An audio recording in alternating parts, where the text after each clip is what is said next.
तो स्टार्ट करते हैं। देखो बेटा, आज बात कर रहे हैं अपन लोग किसके बारे में? फॉर्मेशन ऑफ कलर्ड आयन के बारे में। दैट मीन्स क्या बोला गया है कि जो डी ब्लॉक के जो एलिमेंट्स हैं या डी ब्लॉक के जो मेटल है, जब भी वो कंपाउंड का फॉर्मेशन करते हैं तो ज्यादातर वो क्या करते हैं? कलर का फॉर्मेशन करते हैं। तो क्यों करते हैं उनको देखते हैं। तो देखो, क्या अपन ऐसे लिख सकते हैं, है ना, कंपाउंड्स, या ऐसे लिखते हैं मोस्ट ऑफ द कंपाउंड्स, ज्यादा बेटर लगेगा, है ना।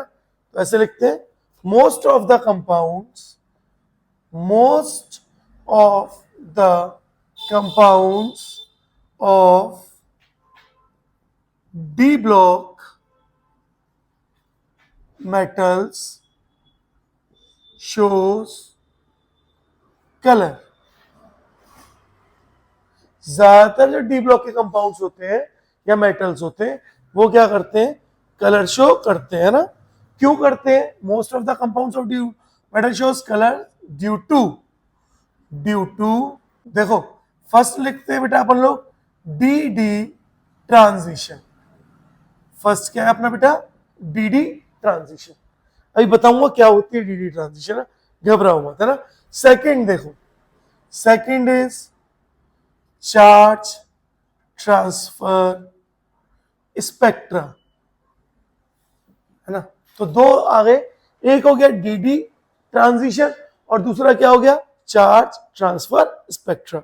ये दो रीजन है, जिन दो रीजन की वजह से जो डी ब्लॉक के मेटल्स हैं या ट्रांजिशन मेटल्स है वो क्या करते हैं? कलर शो करते हैं। क्लियर है? अब सबसे पहले देखते हैं क्या होता है डीडी ट्रांजिशन, है ना। तो देखो, सबसे पहले अपन लोग बात कर रहे हैं किसके बारे में? सबसे पहले अपन लोग बात कर रहे हैं फर्स्ट, है ना, इसी की, या इसको ए और बी लिख लेते हैं, ज्यादा अच्छा रहेगा ना। तो A is d d transition, is d d transition. अब क्या याद रखना है? डीडी ट्रांजिशन के लिए एटलीस्ट एक अनपेयर्ड इलेक्ट्रॉन होना बहुत जरूरी है ना। तो at least one unpaired electron is present. कम से कम एक अनपेयर्ड इलेक्ट्रॉन होना चाहिए डीडी ट्रांजिशन के लिए। अब देखो कैसे हो रही है डीडी ट्रांजिशन। आपको याद हो तो मैंने कोऑर्डिनेशन कंपाउंड में आपको पढ़ाया था कि आपका 1 2 3 4 और 5 आपका ये डी ऑर्बिटल्स है, यानी हम ये बोल रहे हैं ये सारे के सारे क्या है? डी। ऐसे लिखे, ये डी सबशेल है, ऐसे लिखते थे कि आपको ज्यादा क्लियर हो। ये पूरी की पूरी डी सबशेल है। डी सबशेल में कितने ऑर्बिटल है? 5। तो ये डब्बे जो है ये क्या है? ऑर्बिटल है। और इन सारे ऑर्बिटल्स की एनर्जी क्या है? सेम है। तो इन सारे ऑर्बिटल की एनर्जी क्या है? सेम एनर्जी है। और जिन ऑर्बिटल्स की एनर्जी सेम होती है उनको हम लोग क्या बोलते हैं? क्या बोलते हैं? Degenerated orbitals. याद आ रहा है? क्या बोलते हैं? Degenerated orbitals. पढ़ाया है ना? हाँ, तो डीजनरेटेड ऑर्बिटल्स। तो हमसे ये भी पूछा जा सकता है कि बताओ कौन डीजनरेटेड ऑर्बिटल्स है। तो हर चीज देखो, जब तो बेस ही क्लियर नहीं है तो बाकी चीजें कैसे होंगी? सबसे पहला इंपॉर्टेंट काम क्या है? अपना बेस क्लियर होना चाहिए ना। तो वो ध्यान से देखो बेटा और समझो। अब देखो होगा क्या, ये जो डीजनरेटेड ऑर्बिटल था आपने बोला सर इसमें एक इलेक्ट्रॉन। अब होगा क्या, जैसे ही लिगेंड आता है, क्योंकि नॉर्मली तो जो डी ब्लॉक के मेटल्स हैं, कोऑर्डिनेशन कंपाउंड में अपन ने क्या पढ़ा कि जो डी ब्लॉक के मेटल्स हैं वो डी ब्लॉक के मेटल्स क्या कर रहे हैं? कॉम्प्लेक्स कंपाउंड का ज्यादातर फॉर्मेशन कर रहे हैं। तो जब कॉम्प्लेक्स कंपाउंड का फॉर्मेशन करेंगे तो लिगेंड आएगा, और जब लिगेंड आ रहा है तो क्या होगा? इनकी स्प्लिटिंग होगी ऑर्बिटल की, और ऑर्बिटल दो पार्ट में स्प्लिट होंगे। बोलो कौन कौन से? T2G और तो T2G and the second one is EG। तो ये क्या हो गया? T2G और EG। अब देखो ध्यान से समझो, आपका इलेक्ट्रॉन बेटा यहां पे था, मैंने पहले ही बताया। अगर आपका इलेक्ट्रॉन यहां पर है और आपके इलेक्ट्रॉन को एनर्जी मिली, तो अगर इलेक्ट्रॉन एनर्जी को एब्जॉर्ब करेगा, एनर्जी को एब्जॉर्ब करेगा, तो एब्जॉर्ब करने पे एक्साइट होगा और ऊपर चला जाएगा। लेकिन ऊपर तो स्टेबिलिटी कम है, क्योंकि ऊपर वाले पार्ट में एनर्जी ज्यादा है। जिस पार्ट में एनर्जी ज्यादा होती है उसमें स्टेबिलिटी कम होती है, तो स्टेबल तो नीचे ज्यादा था। आप चाहो तो एनर्जी लेवल डायग्राम ऐसे बना लो कि देखो ये रहा एनर्जी लेवल डायग्राम, देखो ये रहा एनर्जी लेवल डायग्राम, यहां पर जो एनर्जी है इसके नीचे एनर्जी नेगेटिव मतलब कम है और इसके ऊपर एनर्जी पॉजिटिव मतलब ज्यादा है। अब अगर इलेक्ट्रॉन ऊपर गया है, ज्यादा एनर्जी है, तो इलेक्ट्रॉन अनस्टेबल फील करेगा और अब वो स्टेबिलिटी अचीव करने के लिए क्या करेगा, वापस से नीचे आएगा, यानी एनर्जी को क्या करेगा, लूज करेगा, यानी एनर्जी को रिलीज करेगा, एनर्जी को रिलीज करेगा। और जब ये एनर्जी रिलीज होगी ना तो इसकी वजह से क्या होगा, कलर शो होगा। क्या होगा, कलर शो होगा। समझ पा रहे हो, याद करो, इसी के लिए मैंने पढ़ा था कॉम्प्लीमेंट्री कलर साइकिल, याद आ रहा है, बता दूं यहां पे भी एक बार, यहां पे भी एक बार बता देता हूं। देखो बात कर रहे हैं कॉम्प्लीमेंट्री कलर साइकिल, ऐसे लिखते हैं विबग्योर, है ना, वी आई तो था ही नहीं, V G Y O R, ये क्या है हमारी, ये हमारी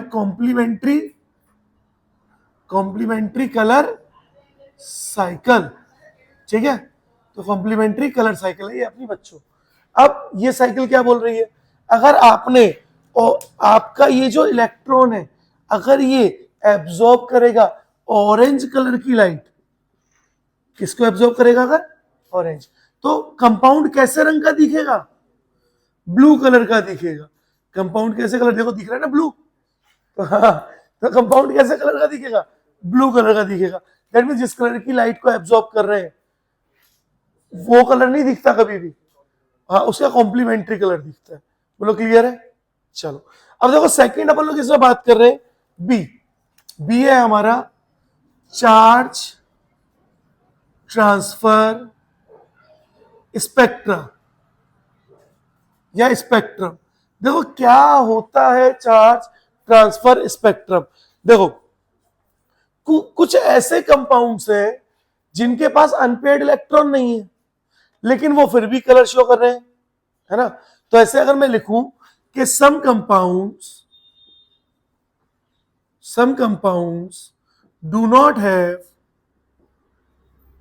unpaired electrons but they show color, तो वो कलर क्यों शो कर रहे हैं, colour due to charge transfer spectra, किसकी वजह से कलर शो कर रहे हैं बेटा, चार्ज ट्रांसफर स्पेक्ट्रा। जैसे एक एग्जांपल लेते हैं, मेरा एग्जांपल है KMnO4, ऐसे लिख देते हैं KMnO4।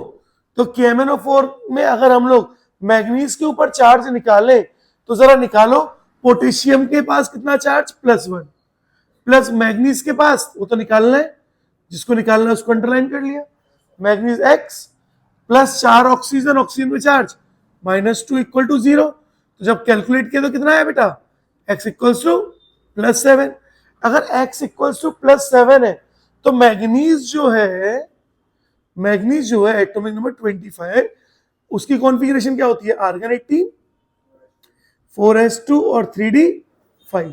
लेकिन अगर मैग्नीज के ऊपर +7 चार्ज आ गया तो ये सारे के सारे इलेक्ट्रॉन निकल गए और सिर्फ कॉन्फ़िगरेशन क्या बची, आर्गन 18। अब आर्गन 18 इज नोबल गैस, तो कोई भी अनपेयर्ड इलेक्ट्रॉन नहीं है, अनपेयर्ड का मतलब अकेला इलेक्ट्रॉन नहीं है। अगर अकेला इलेक्ट्रॉन नहीं है तो अब क्या वो डी ट्रांजिशन शो करेगा, और जब डी ट्रांजिशन शो ही नहीं करेगा तो क्या उसका कोई कलर होगा, लेकिन KMnO4 का तो कलर होता है। और KMnO4 का क्या कलर होता है, पर्पल पिंक। लैब में टेस्ट करते हैं ना, तो KMnO4 का जो कलर है बेटा, इस पूरे कंपाउंड का जो कलर है वो होता है पर्पल पिंक। पर्पल बोलते हैं या पिंक बोल देते हैं या पर्पल पिंक बोलते हैं। तो पर्पल पिंक किसका कलर है, KMnO4 का कलर है। अब ये कलर क्यों है, due to charge transfer spectra. तो कंपाउंड के पास अनपेयर्ड इलेक्ट्रॉन नहीं था, क्योंकि डी ब्लॉक का एलिमेंट तो कौन है, मैग्नीज है ना, और डी ब्लॉक के एलिमेंट ही क्या कर रहे थे, कलर शो कर रहे थे। लेकिन यहाँ पे तो अनपेयर्ड इलेक्ट्रॉन नहीं है फिर भी कलर शो हो रहा है। तो उसका बस एक ही रीजन है, चार्ज ट्रांसफर स्पेक्ट्रा। अब यार होता क्या है, क्योंकि उसके बहुत सारे कंपाउंड्स है जो अलग अलग, जैसे K2Cr2O7 है,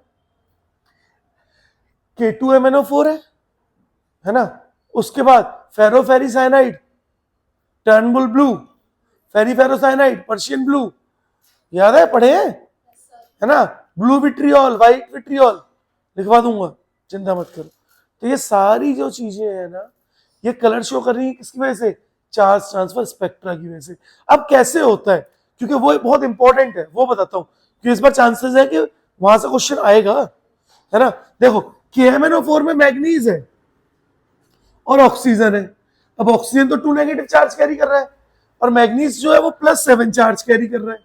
अब मैग्नीज के पास इलेक्ट्रॉन नहीं है अनपेयर्ड, तो होता क्या है, ऑक्सीजन क्या करता है, अपने एक इलेक्ट्रॉन को मैग्नीज को दे देता है कि ये ले, जल्दी से, अब तेरे पास एक इलेक्ट्रॉन आ गया ना, अब तू कलर शो कर सकता है कि तेरे पास अनपेयर्ड इलेक्ट्रॉन है ना, तो डी ट्रांजिशन कर दे चल फटाफट। अब यार ये डी ट्रांजिशन जो है ना, ये 10⁻12 13 सेकंड्स के अंदर हो जाती है, बहुत तेज होती है, तुम सोच भी नहीं सकते इतनी तेज होती है।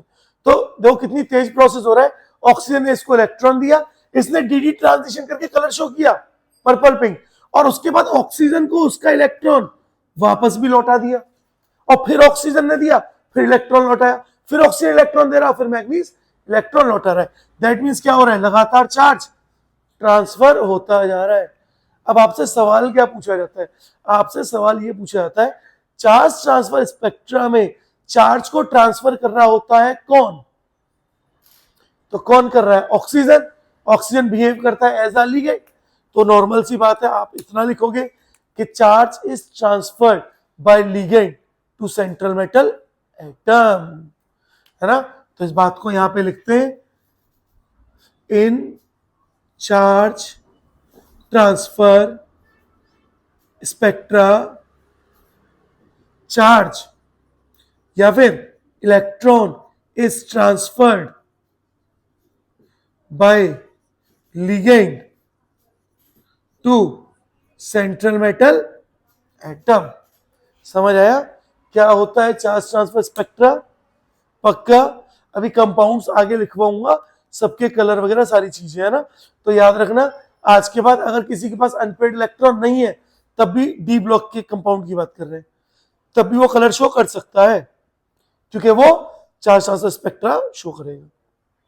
क्लियर, जल्दी से नोट करो, देन फिर आगे बढ़ते हैं।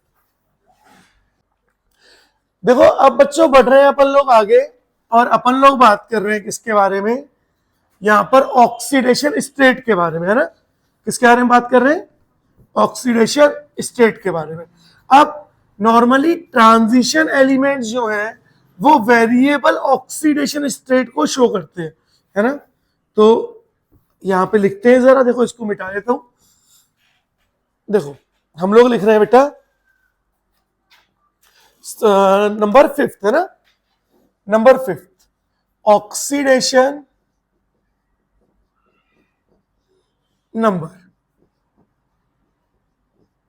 ऑक्सीडेशन नंबर के बारे में। अब देखो डी ब्लॉक के एलिमेंट्स जो हैं वो वेरिएबल ऑक्सीडेशन नंबर या ऑक्सीडेशन स्टेट को शो करते हैं, क्यों, due to availability of vacant d orbitals. ये पूछा जाता है क्यों हो रहा है ना, तो हम ऐसे लिखते हैं कि डी ब्लॉक या ट्रांजिशन लिखते हैं, है ना, transition metals shows variable oxidation state, transition metal shows variable oxidation state due to availability of vacant d orbitals, ठीक है, क्योंकि उनके पास खाली डी ऑर्बिटल है ना, तो इलेक्ट्रॉन अलग अलग जा सकते हैं। अब देखो कैसे कौन कौन शो कर रहा है, जैसे मैंने बोला scandium, titanium, vanadium, chromium, manganese, iron, cobalt, निकल, कॉपर और जिंक। देखो सुनो, स्कैंडियम जो है वो +3 ऑक्सीडेशन स्टेट शो करता है, सिर्फ +3। जिंक भैया हमारे +2 ऑक्सीडेशन स्टेट शो करते हैं। अब zinc is a non transition element, यानी जिंक हमेशा सिर्फ +2 शो करेगा। स्कैंडियम सिर्फ कौन सी शो कर रहा है? Scandium is transition. सुनो, ये क्वेश्चन आता है कि which of the following transition element shows only single oxidation state? Option है zinc, scandium, vanadium, chromium. Scandium, क्योंकि zinc is a non transition element, याद रखना ये बात, है ना। चलो, टाइटेनियम है। अब टाइटेनियम क्या करेगा? टाइटेनियम +2, +3 और +4 शो कर देगा। वेनेडियम +2, +3, +4, +5। क्रोमियम +2, +3, +4, +5 और +6। मैग्नीज +2, +3, +4, +5, +6 और +7। आयरन का याद रखना है +2 और +3। कोबाल्ट का भी +2 और +3। एनआई इज +2 और बोलो, नहीं एनआई भी +2 और +3 शो कर सकता है। कॉपर सिर्फ +1 और +2, तो भैया ये भी बहुत इंपॉर्टेंट है। और जिंक तो +2 शो कर ही रहा है। अब याद क्या क्या रखना है? कुछ खास नहीं रखना। स्कैंडियम +3 शो करता है, ठीक है। जिंक +2 शो कर ही रहा है। कॉपर अकेला +1 शो करता है और +2, है ना। मैग्नीज हाईएस्ट शो करता है, यानी सबसे ज्यादा +7 कौन शो करता है? मैग्नीज शो करता है। उसके बाद क्रोमियम शो करता है।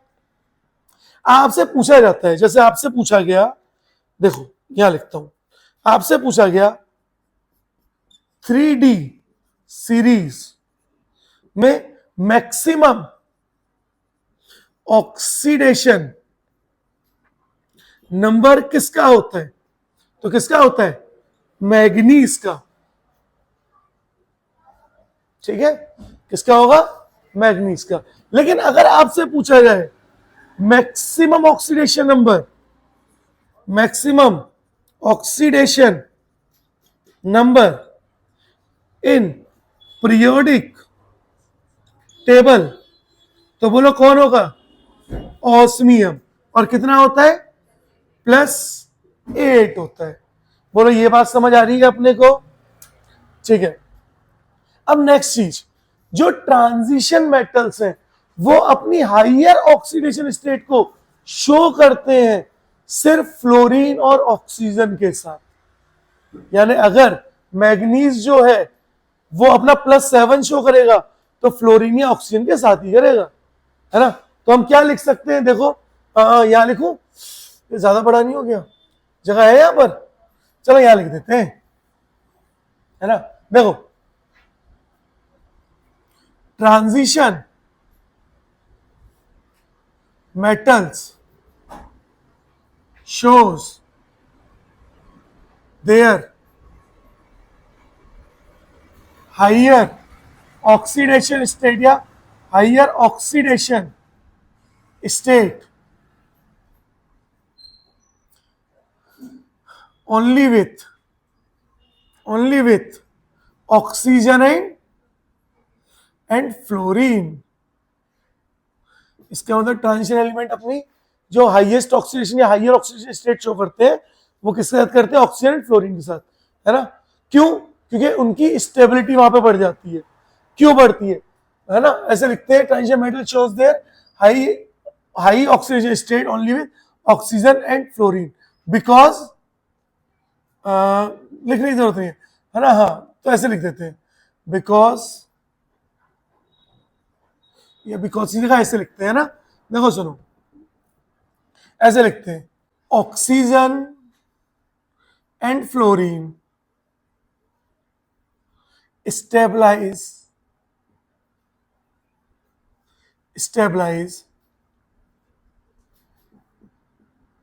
the higher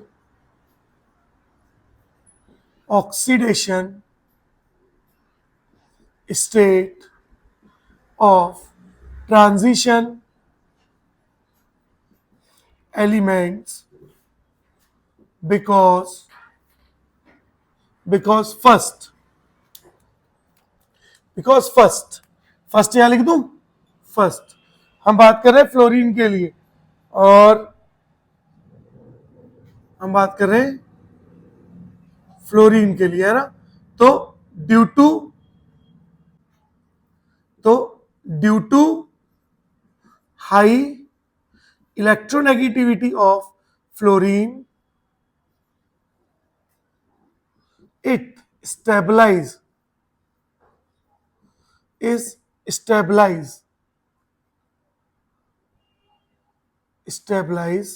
the higher oxidation state। दिख रहा है, पता चला। सेकेंड, अगर हम ऑक्सीजन की बात करें, बच्चों, तो ड्यू टू ऑक्सीजन में a reason, due to high electronegativity, और की वजह से ऑक्सीडेशन स्टेट क्या हो रही है, स्टेबलाइज हो रही है। सेकेंड, ड्यू टू, ये इंपॉर्टेंट है, फॉर्मेशन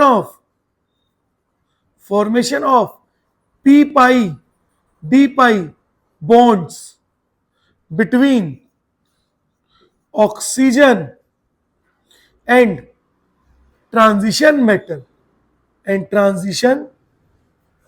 मेटल, बोलो पता चला। इसीलिए तो अगर मैं आपसे बोलूं मैग्नीज के बारे में, जैसे मैंने एग्जांपल लिया बच्चों, देखो मैंने बोला मुझे मैग्नीज के ऊपर +7 चार्ज लाना है, तो मैं MnF7 भी तो लिख सकता हूं। अगर MnF7 लिखा तो मैग्नीज के ऊपर कितना चार्ज आ जाएगा, +7। लेकिन ये तो भैया पॉसिबल ही नहीं है, स्ट्रक्चर होता ही नहीं है। क्यों?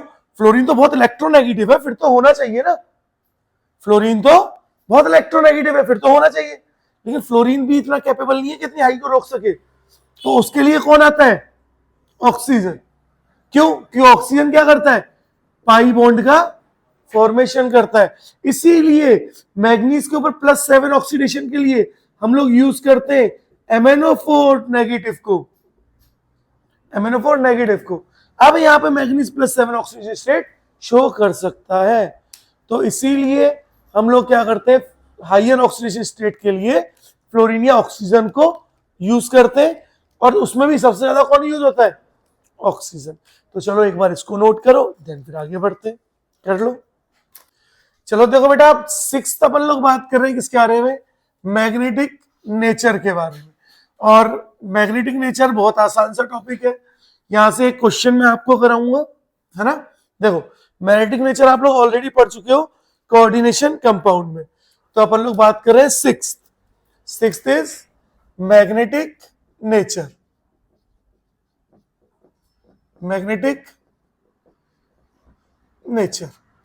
अब मैग्नेटिक नेचर की बात करें तो ऑब्वियस सी बात है कि डी ब्लॉक के मेटल्स हैं, मेटल कोई ना कोई नेचर तो शो करेंगे मैग्नेटिक। तो हम यहाँ पे 2 तरह के नेचर पढ़ते हैं, है ना। फिजिक्स में आप पढ़ोगे फेरो मैग्नेटिक, एंटी फेरो, ये सब। यहाँ हम डायमैग्नेटिक और पैरामैग्नेटिक पढ़ते हैं, बस हमें ज्यादा कुछ करना नहीं है ना।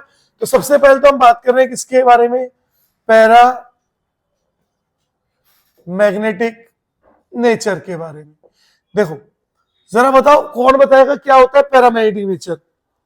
जो वीकली अट्रैक्टेड होता है, पैरामैग्नेटिक नेचर का मतलब है, या पैरामैग्नेटिक सब्सटेंस लिखते हैं, ज्यादा अच्छा लगेगा, है ना।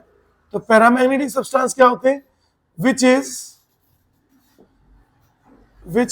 Weekly attracted towards magnetic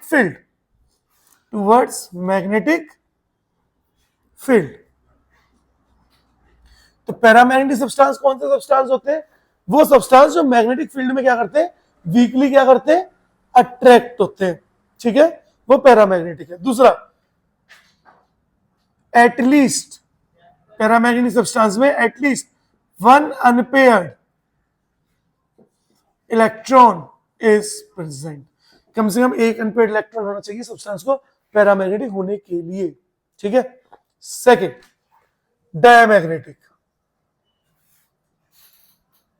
diamagnetic substance, तो डायमैग्नेटिक सब्सटेंस क्या होते हैं? विच वीकली रिपेल्ड, ये पूछा जा सकता है, ये पता होना चाहिए। Weekly repelled, double L repelled by magnetic field. जो मैग्नेटिक फील्ड से क्या होंगे बेटा? वीकली रिपेल करेंगे, है ना। अब मैग्नेटिक मूवमेंट कई बार पढ़ चुके हैं हम इसे, है ना। मैग्नेटिक मूवमेंट को हम लोग डिनोट करते हैं किससे बेटा? म्यू से, है ना। और फॉर्मूला क्या होता है? रूट एन और n plus two B M. B M का मतलब, बी एम यूनिट है, और बी एम का मतलब होता है बोहर्स मैग्नेटॉन। क्या होता है? बोहर्स मैग्नेटॉन होता है। What is n? N is number of unpaired electrons, n unpaired electron, है ना। अब देखो यहाँ आपको एक चीज सिंपल सी मैं बताता हूँ, एक बार मैं आपको सारे एलिमेंट की मैग्नेटिक मूवमेंट निकाल के बताता हूँ, ठीक है, ताकि हम इस चीज को और अच्छे से समझें। फिर मैं आपको एक क्वेश्चन दूंगा, है ना। देखो बहुत ध्यान से समझो बच्चों, अगर हम लोग अनपेयर्ड इलेक्ट्रॉन को एक तरफ लिखें, है ना, मैं यहां पे लिखता हूं, अगर हम लोग एक तरफ यहां पर लिखते हैं, है ना, इस पार्ट पर, अगर हम एक जगह पे लिख रहे हैं सीरियल नंबर, दूसरी जगह पे अनपेयर्ड इलेक्ट्रॉन्स लिख रहे हैं, है ना, तीसरी जगह पे अनपेयर्ड इलेक्ट्रॉन का मतलब एन की वैल्यू लिख रहे हैं बेटा, तीसरी जगह पे हम लोग मैग्नेटिक मूवमेंट के बारे में बात कर रहे हैं, है ना।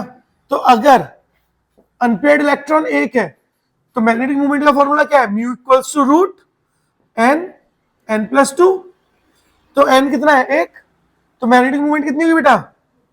Root three. अगर अनपेयर्ड इलेक्ट्रॉन दो हुए तो कितनी होगी बेटा? Root eight.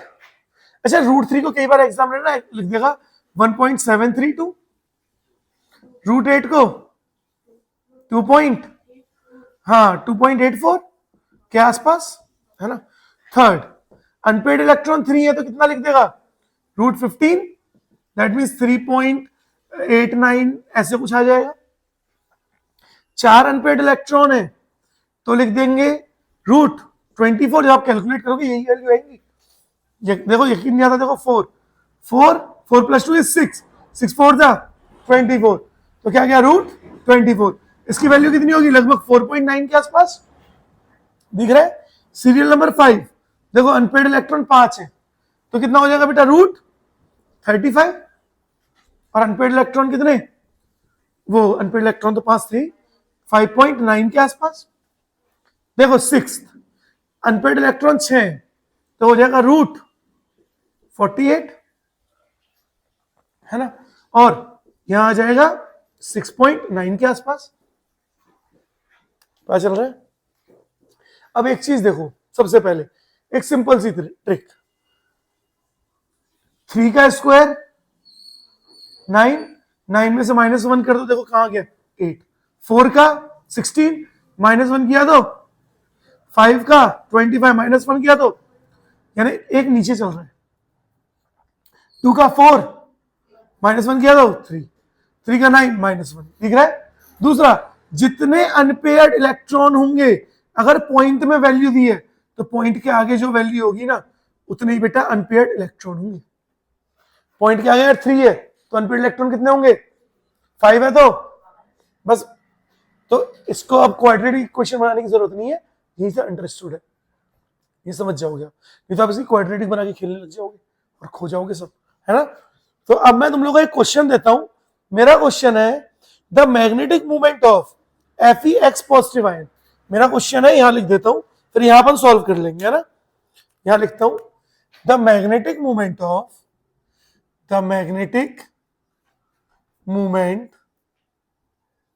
Of Fe(x) positive, है ना, इज रूट 35। तो मैग्नेटिक मूवमेंट Fe(x) पॉजिटिव की कितनी है बेटा? Root 35 Bohr's magneton, root 35 Bohr's magneton. What is the value of x, आपको एक्स की वैल्यू बतानी है ना।